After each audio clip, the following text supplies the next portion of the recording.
आधार card और pan card को link करना बहुत जरूरी हो गया है। 30 जून 2023 तक सबका आधार पैन फ्री में लिंक हो रहा था। उसके बाद जिसका नहीं हुआ है उसको 1000 रुपये का पेमेंट करके आधार पैन लिंक करना होगा। चलिए देखते हैं इसे कैसे करते हैं।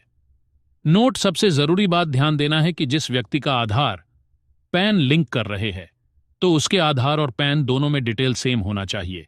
जैसे कि नेम, फादर नेम, डीओबी एक भी स्पेलिंग अलग अलग हुआ तो आपका आधार पैन लिंक नहीं होगा। फिर दोनों में से किसी एक का करेक्शन करके सही करना होगा। चलिए मैं आपको एक आधार पैन लिंक करके दिखाता हूं। सबसे पहले गूगल पर इनकम टैक्स सर्च करेंगे, फिर होम इनकम टैक्स डिपार्टमेंट पर क्लिक करेंगे। उसके बाद इनकम टैक्स का वेबसाइट खुलेगा। इसमें हमें बहुत सारे ऑप्शन देखने को मिलेंगे। तीसरे नंबर पर लिंक आधार का ऑप्शन मिलेगा, उस पर क्लिक करके कर सकते हैं।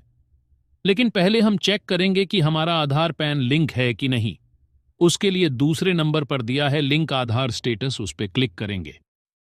अब यहां पर हम पैन नंबर और आधार नंबर डालेंगे तो लिख के आ रहा है पैन नॉट लिंक विथ आधार। अब लिंक आधार पर क्लिक करेंगे, यहां पर कुछ इंफॉर्मेशन दिया है। उसके नीचे पैन नंबर और आधार नंबर डालकर वैलिडेट पर क्लिक करेंगे। फिर ईपीआई टैक्स पर क्लिक करके कंटिन्यू करेंगे। अब यहां पर हमें पैन नंबर डालना है, दूसरे में भी सेम पैन नंबर, नीचे मोबाइल नंबर डालना है। फिर ओटीपी डालकर आगे बढ़ेंगे। अब यहां पर पैन नंबर और नाम के कुछ लेटर्स दिए हैं जिसे आप वेरीफाई कर ले। नेक्स्ट इनकम टैक्स पर प्रोसीड करेंगे। अब यहां पर ईयर सेलेक्ट कर लेंगे। देन अदर रिसीट्स 500 सेलेक्ट करके आगे बढ़ेंगे। अब 1000 पेमेंट का डिटेल दिखेगा, फिर पेमेंट का ऑप्शन आएगा। नेट बैंकिंग, डेबिट कार्ड, पे एट बैंक काउंटर इत्यादि जिसके पास जो सुविधा उपलब्ध है उससे पेमेंट कर सकते हैं। तो मैं कोटक के नेट बैंकिंग से पेमेंट करता हूं। इस पर क्लिक करते ही कुछ ऐसा रिव्यू आएगा। नीचे पे का ऑप्शन दिया है, उस पर क्लिक करते ही टर्म एंड कंडीशंस आएगा। आई एग्री पर क्लिक करके आगे बढ़ेंगे तो यहां पर CRN नंबर और एम पिन डालकर लॉग इन कर लेता हूं। मोबाइल पर OTP आएगा, उसे डालने के बाद प्रोसीड करते जाएंगे। पेमेंट हो जाने के बाद एक रिसीट जनरेट होगा जिसे डाउनलोड कर लेंगे। इतना करने के 24 घंटे बाद वापस से लिंक आधार में जाकर आधार पैन नंबर डालकर पेमेंट वेरीफाई करना पड़ता है।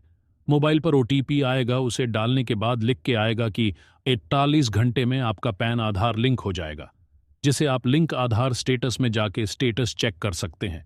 जब हम पेमेंट करते हैं तो नेट बैंकिंग या डेबिट कार्ड में बहुत कम बैंकों का नाम दिया गया है, तो कुछ लोगों को पेमेंट करने में प्रॉब्लम होती है। ज्यादातर लोग गूगल पे, फोन पे या UPI का इस्तेमाल करते हैं।